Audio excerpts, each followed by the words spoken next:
texto de hoje é Romanos 12, e esse texto tem muito a ver com o que nós temos tentado viver como igreja, muito a ver com o que nós temos tentado viver como pessoas, muito a ver com o desejo de Deus para a nossa vida.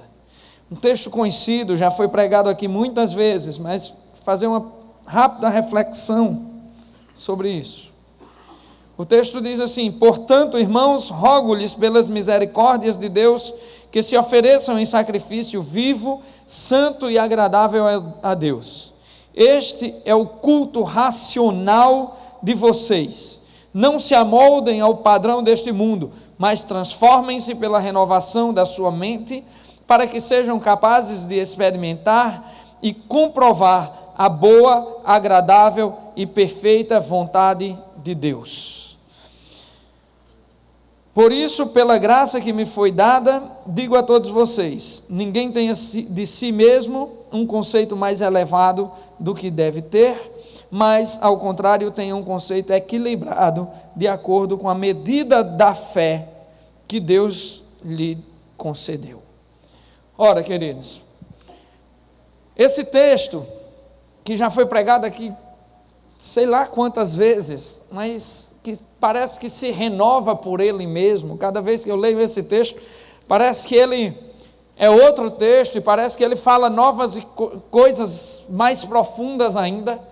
Ele tem uma ligação aqui com o Antigo Testamento, com a antiga aliança. Em que sentido?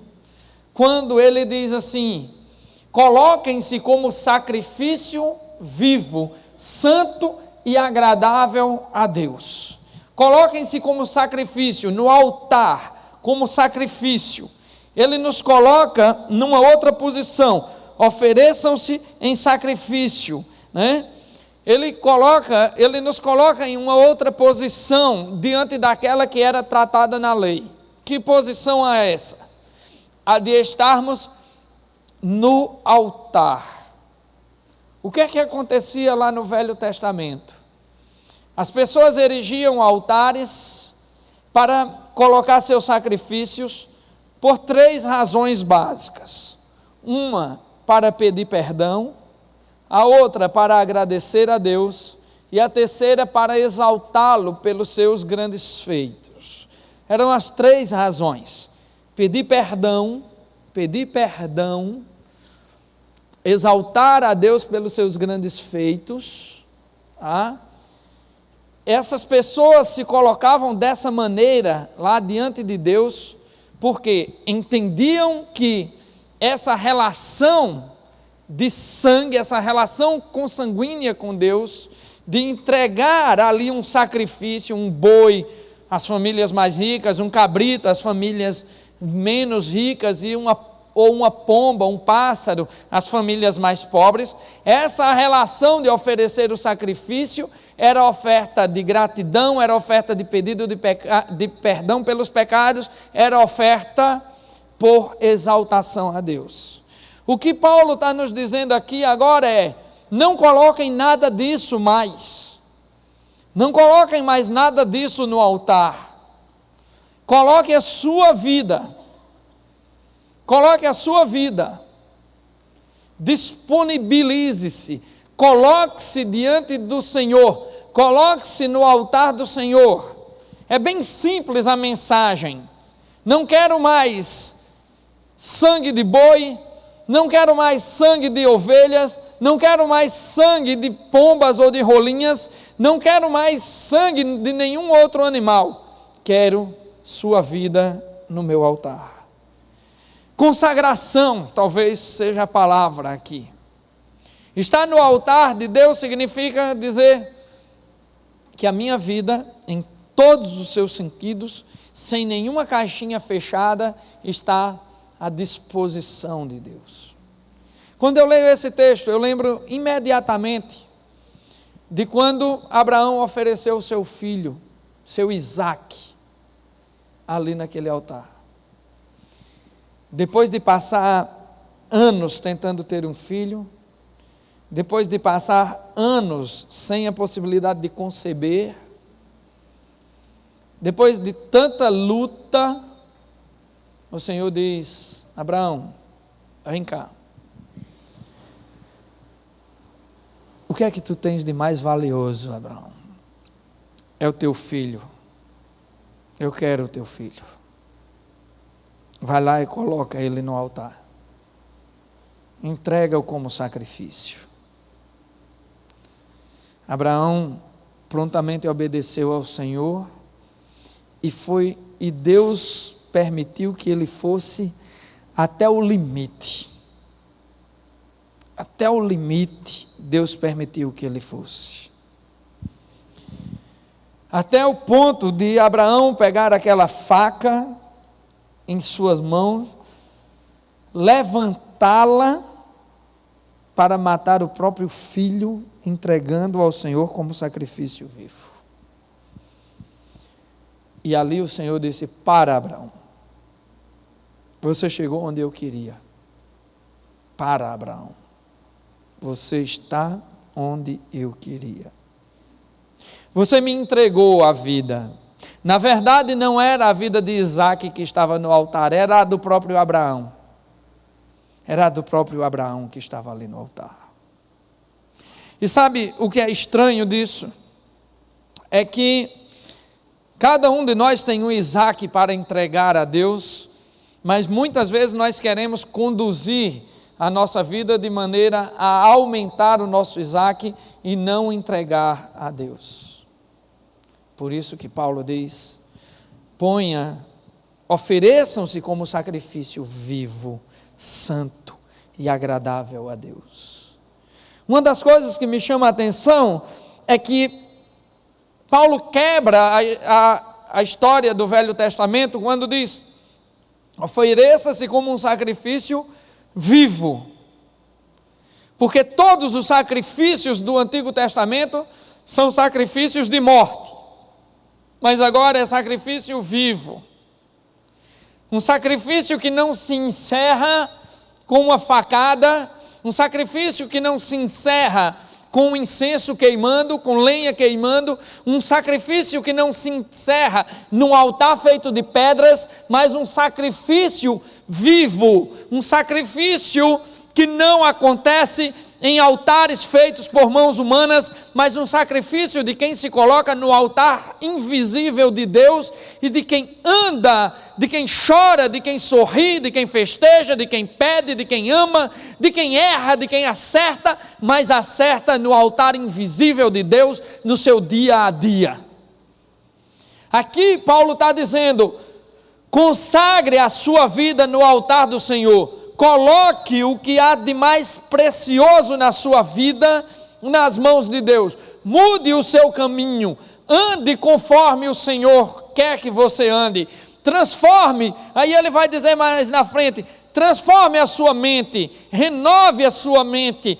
Mude o sentido da sua mente. Se você ia numa direção onde você quer guardar o seu Isaque só para que você e apenas você curta esse Isaque, aproveite esse Isaque, viva com isso, ele diz: vamos mudar de opinião, vamos mudar essa mente e vamos seguir o exemplo do Filho amado, o exemplo de Cristo, que sendo Deus não usurpou o ser igual a Deus, mas esvaziou-se a si mesmo, assumindo a forma de servo, a forma de escravo. E por causa disso, e porque Cristo se esvaziou, abrindo mão de sua autoridade, não de sua divindade, mas de sua autoridade, abrindo mão do seu Isaque, entregando-se de maneira completa, a palavra é bem clara: por causa disso, porque ele se esvaziou, entregando-se daquela maneira, Deus o exaltou e o colocou no mais alto lugar, onde todos os joelhos se dobrarão diante dele e todas as línguas confessarão. Mas confessarão por causa de um exemplo de quem entregou o seu Isaque. A palavra de hoje da nossa oração, eu encerraria com uma pergunta.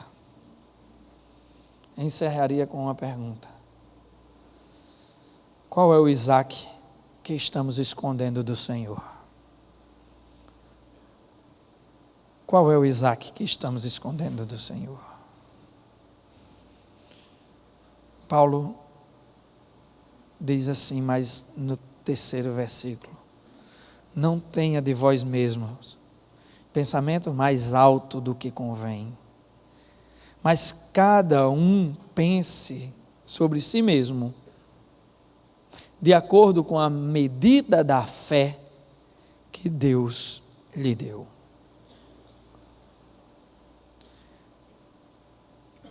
Será que o Isaac tem a ver com a tentativa de controlar a minha vida do jeito que eu quero? Será que o Isaac tem a ver com a tentativa de defender a minha imagem a todo custo?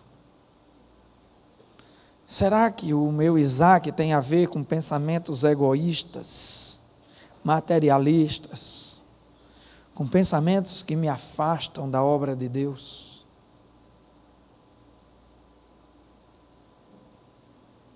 O Isaac só é preso pelas nossas mentes. E o que ele nos convida aqui é a conhecer qual seja a boa, perfeita e agradável vontade de Deus, para que assim, somente dessa maneira, tenhamos a nossa mente definitivamente transformada. Nossas mentes são transformadas para conhecer qual seja a boa, perfeita e agradável vontade de Deus. E dessa maneira as nossas mentes continuam a ser transformadas dia após dia, experimentando qual seja a boa, perfeita e agradável vontade de Deus. E ela continua sendo transformada, porque conheceremos a boa, perfeita e agradável vontade de Deus. E ela continuará sendo transformada, porque conhecemos a boa, perfeita e agradável vontade de Deus. E quanto mais conhecermos a boa, perfeita e agradável vontade de Deus, mais as nossas mentes estarão perto de Deus, e mais nós estaremos nos livrando do nosso egoísmo, e mais estaremos libertando o nosso Isaac, e mais estaremos colocando as nossas vidas no altar do Senhor, e mais, e com muito mais alegria, estaremos nos envolvendo no plano de Deus para a salvação da humanidade. É nesse sentido que nós precisamos orar hoje, para que o Senhor nos liberte das prisões que nós mesmos colocamos, para que o Senhor devolva a nós o domínio sobre todas as coisas. E dominar sobre todas as coisas não é possuí-las, mas é ser livre o suficiente para não precisar de nada a não ser da graça do nosso Senhor Jesus Cristo. Porque o próprio Paulo, quando tinha um espinho na carne, sofrendo, disse ao Senhor: por 3 vezes, Senhor, te pedi, tira de mim esse espinho na carne. A ideia de 3 vezes aqui não significa um número, mas 3 vezes é a quantidade da repetição necessária para exaltar a Deus. Por isso que os anjos, os arcanjos e querubins, lá que Isaías falavam, cantavam santo, santo, santo. Por isso que os anciãos do Apocalipse falam santo, santo, santo. 3 vezes é o número da exaltação de Deus. E exaltando a Deus, exaltando a Deus, Paulo pedia: Senhor, tira de mim esse espinho na carne. E o Senhor lhe respondeu: Paulo, a minha graça te basta. A minha graça te é suficiente para que você continue fazendo o que te chamei para fazer. Queridos, nos colocar no altar de Deus é nos colocar à disposição do propósito dele para as nossas vidas e para a vida dos outros. Quando Deus fez uma aliança com Abraão, ele disse que em Abraão todas as nações da terra seriam abençoadas. O que é que ele queria dizer com em Abraão? Ele estava se referindo a toda a descendência carnal e espiritual de Abraão. Nós somos Abraão. E por nosso meio todas as nações devem ser abençoadas. Nós devemos estar no altar que Abraão erigiu. Não no altar que ele erigiu para colocar Isaque, mas no altar invisível no qual Abraão se colocou. Esse é o altar que o Senhor deseja que estejamos, no altar invisível da fé, no altar invisível do cumprimento do seu propósito, no altar invisível da certeza de que Ele cuida de nós e de que Ele tem propósitos para as nossas vidas, no altar invisível que nos constrange a falar do amor de Deus, no altar invisível de quem crê. Esse é o altar que o Senhor nos quer, é o altar da oração, da entrega, da vida. Onde está o seu Isaque? Qual é o seu Isaque? O que está faltando para que você entregue o seu Isaque e esteja definitivamente no altar de Deus?